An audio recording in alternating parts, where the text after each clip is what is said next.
लोकसभा के अध्यक्ष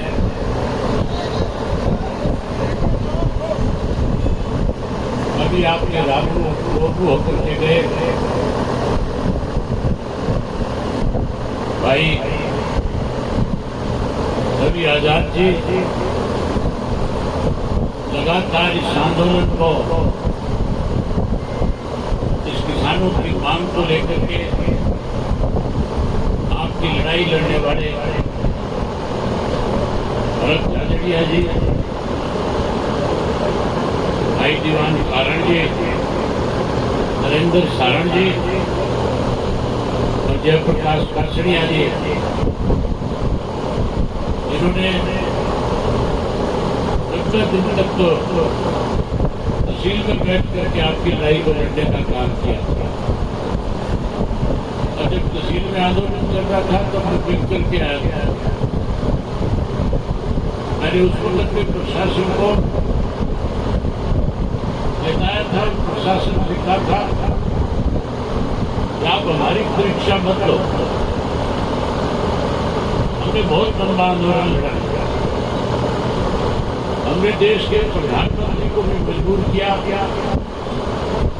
कि हमारी जायज मांग है, हम अपने हकों के लिए बैठे हैं, आप समय रहते सरकार को देता हो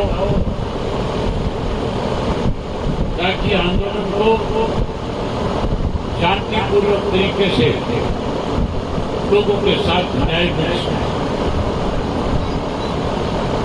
लेकिन शायद प्रशासनिक अधिकारी जो थे तो सत्ता में बैठे लोगों को इस बात का घमंड हो गया होगा कि चंद लोग धरने में बैठे हैं, कुछ दिन के बाद धरना समाप्त करके अपने अपने घर चले जाएंगे, इन पे ज्यादा ध्यान देने की जरूरत नहीं। हम चारों कामों को शुरू करता हूं जिन्होंने इस आंदोलन से सरकार की लड़ाई का काम किया, बल्कि आपकी भाईचारे को मजबूत करने का काम किया, इसके लिए बहुत बहुत बधाई मैं देता हूँ। साथियों, मेरे से पहले आजाद साहब ने सारी बात का जिक्र किया था। मुझे याद है अच्छी तरह से जब ये 3 बड़े कानून बनाए गए थे, सर्दियों के दिन थे और मैं हजारों साथियों के साथ टिकरी के बॉर्डर पे गया था।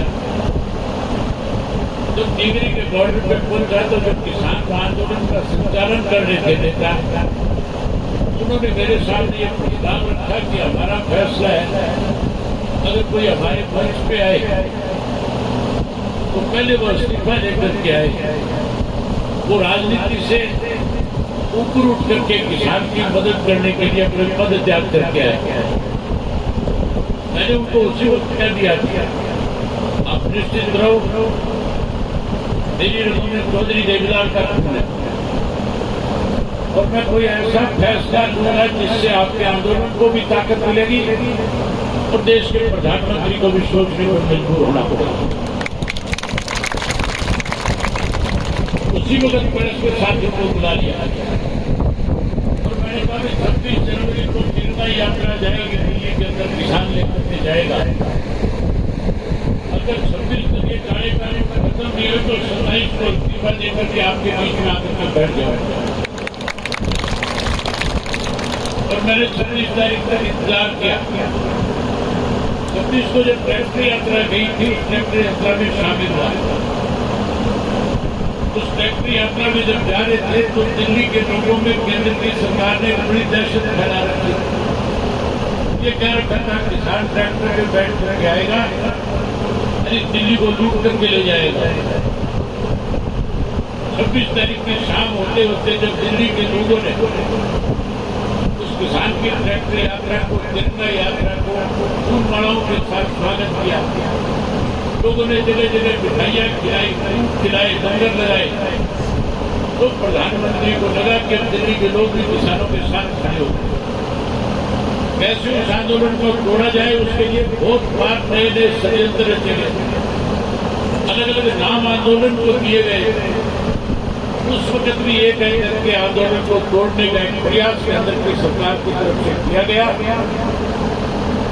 ये कहा गया शाम को डेली में जब इस ट्रैक्टर में जब किसान आए थे, किसानों के साथ खालिस्तानी भी आ गया और खालिस्तानियों ने लाल किले पर कब्जा कर लिया और कब्जा करके वहां तिरंगे के साथ खालिस्तान का झंडा लगा करके तिरंगे का अपमान कर दिया। कहीं इस तरह के अफवाह बना करके उस आंदोलन को कमजोर करने का षड्यंत्र रचा गया।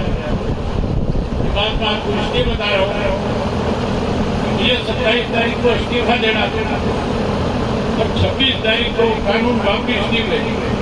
मेरे पास अनेक नेताओं के फोन आए। जिन नेताओं ने मुझे चल करके कहा कि अब आंदोलन कमजोर पड़ गया, खत्म हो जाएगा और आपके इस्तीफे से कुछ नहीं होने वाला, आप इस्तीफा ना देना। नहीं ऐसा हो इस्तीफा दे करके आप अपनी सीट खो बैठो, आगे फिर आपको विधानसभा के चुनाव में दिक्कत आ जाए। जो लोग मुझे फोन कर रहे थे, मैंने उनसे आगे से कहा कि अगर आप किसान के हितैषी हो, अगर आप चाहते हो किसान को ताकत मिले, 3 काले कानून खत्म, तो फिर आपको भी मेरे साथ चल करके विधानसभा लोकसभा से इस्तीफा दे देना चाहिए ताकि आंदोलन मजबूत हो जाए। उनमें से तो कोई नहीं गया। ये आजाद साहब बैठे, बहुत सारे नेता जाकर के वहां फोटो खिंचाते थे। बहुत सारे नेता इन किसान नेताओं के बीच में ये बात कह करके आते थे, जो फैसला आप दे लोगे हम उसको फूट डालेंगे, हम आपके साथ खड़े रहेंगे, हम आपकी लड़ाई को लड़ेंगे। लेकिन जब इस्तीफे की बात आई तो फिर फोटो खिंचाने वाले छूट के थे, कोई नजर नहीं आया। 27 तारीख को आप लोगों से पूछ करके जाकर के इस्तीफा दे करके और किसानों के बीच में जाकर के बैठ गया। आज भी ये जो आंदोलन है, ये जो आपकी लड़ाई है, मैं हालांकि बहुत व्यस्त था, मैं अपने कार्यक्रम में लगा था, आपकी लड़ाई लड़ रहा हूं लगातार इस प्रदेश से कैसे ये भाजपा जनता सत्ता से बाहर हो। इसके लिए 24 फरवरी से यात्रा शुरू कर रखी है। हर रोज 20 से 25 किलोमीटर चलता हूँ, 10 से 12 गांव में लोगों को मिलता हूँ। अब तक लाखों लोगों से मिला हूँ, 17 जिलों में जाकर गया हूँ, 71 विधानसभा क्षेत्र में होकर गया। आज जब मुझे पता लगा, मेरी जब डिप्टी कमिश्नर से बात हुई तो मैंने डिप्टी कमिश्नर से कहा आप लंबा ना करवाओ इस आंदोलन को, हमें मजबूर मत करो। अगर आप कोई ठीक फैसला आपकी सरकार नहीं लेगी तो फिर मुझे बीच में छोड़कर की यात्रा और इन सारे किसान साथियों को लेकर के तेरे दफ्तर में आकर के बैठना पड़ेगा। आज मैं समर्थन देने नहीं, समर्थन तो मेरा पहले दिन से ही आपके किसानों के लिए मुझे जो भी कोई कुर्बानी देनी पड़ी, विधायक के पद से बड़ी कोई चीज नहीं हो सकती। आपके लिए 1 मिनट में ठोकर मार के आपके बीच में आके बैठ गया। आज तो लड़ाई और तरह की है। आज किसान को कमजोर करने के लिए सरकार इन आंदोलनों को लंबा चलाने पर मजबूर करती है, लेकिन सरकार को शायद इस बात का अभी तक एहसास नहीं है। इस किसान ने जिस लिए फैसला कर दिया कि तुम्हारी रान काटनी है तो फिर देर नहीं लगेगी। आप तो एक काम करना, आंदोलन तो आप जीतो ही जीतोगे, 100% जीतोगे। मैं आपके माध्यम से, प्रेस के माध्यम से डिप्टी कमिश्नर को भी, चीफ मिनिस्टर को भी, दोनों को हिदायत देता हूं क्या या तो जल्दी से जल्दी आकर के अपना फैसला सुना दे इस पर। जिनका क्लेम बचा उनका क्लेम उनके खातों में डाल दे। अगर खातों में नहीं डालेगा तो 25 तारीख को सेशन शुरू होगा। कोई और तो मेरे को लगता नहीं कि खाली बात को उठाए, क्योंकि बहुत सारे ऐसे हैं जो आकर के यहाँ तो कुछ कहते हैं लेकिन वहां जाके भाजपा के साथ चल करके खड़े हो जाते। लेकिन चिंता मत करिए, मुझे इसके लिए मुख्यमंत्री के जब तक पैर भी धरना पड़ा तो उससे मुझे किसी पहले भी तुम्हारी लड़ाई लड़ी, आगे भी तुम्हारी लड़ाई लड़ूंगा। इसके लिए मुझे जब किसी हद तक जाना पड़े, आप मेरी तरफ से बेफिक्र रहना। जब तक न्याय नहीं मिलेगा, जब किसानों के खाते में क्लेम का पैसा नहीं आएगा, आपके साथ खड़ा रहूंगा। जब भी आप आवाज देकर बुलाओगे, आपके बीच में आ जाऊंगा। मेरी लगातार ये चारों जो ऊपर चढ़े हुए साथी हैं, इनसे टेलीफोन पे बात होती है। हर रोज एक चीज की जानकारी लेता हूँ। और जानकारी लेकर के इनको हर रोज इस बात का हौसला देता हूँ कि इस लड़ाई के अंदर कमजोरी मत दिखा देना, ताकत से लड़ना। जब भी कहोगे आधी रात को आपके बीच में आ जाऊंगा।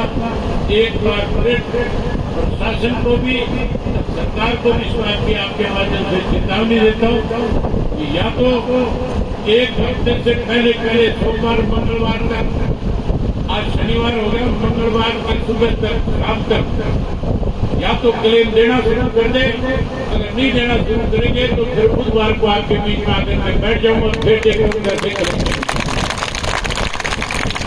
आपसे भी एक निवेदन करता हूँ कि इसी तरह से आंदोलन को ताकत देकर के रखना, ज्यादा से ज्यादा साथियों को देकर के आना। आज किसान के खेत में कोई काम नहीं है, बिल्कुल खाली बैठे सारा दिन गांव में ताश खेलने के बजाय यहाँ करके बैठ करके आंदोलन को ताकत दो, ताकि सरकार का दिमाग ठीक हो जाए। और जहाँ सरकार का दिमाग ठीक हो, आपकी एकता, आपकी ताकत और ज्यादा मजबूती के साथ बढ़े। पूरे प्रदेश में एक मैसेज जाए, जिस इलाके को, जिस किसान को आप कमजोर मानते हो, वो सबसे बड़ा ताकतवर और लड़ाका किसान है। अपने हकों के लिए किसी भी हद तक जा सकता है। जब तक हक नहीं मिलेंगे हम इसी तरह से लड़ेंगे। थोड़े दिन इसको शांत करिए, ढंग से देखते मान जाए, नहीं मानने हुए बातों के पूजा बातों से मानने वाले नहीं है। फिर हम दूसरा तरीका भी अपनाएंगे। फिर से एसपीडीसी को भी दफ्तर से बाहर करके दफ्तरों पे भी कब्जा करना पड़ा तो जाकर के कब्जा करेंगे। मैं उम्मीद करूंगा कि इस आंदोलन को काफी लंबा समय हो गया चलते हुए, और ज्यादा इस आंदोलन को ताकत मिले। इसके लिए आस पड़ोस के जिलों में पार्टी के जो लोग उनसे भी दूंगा, वो भी आकर के आपकी मदद करेंगे।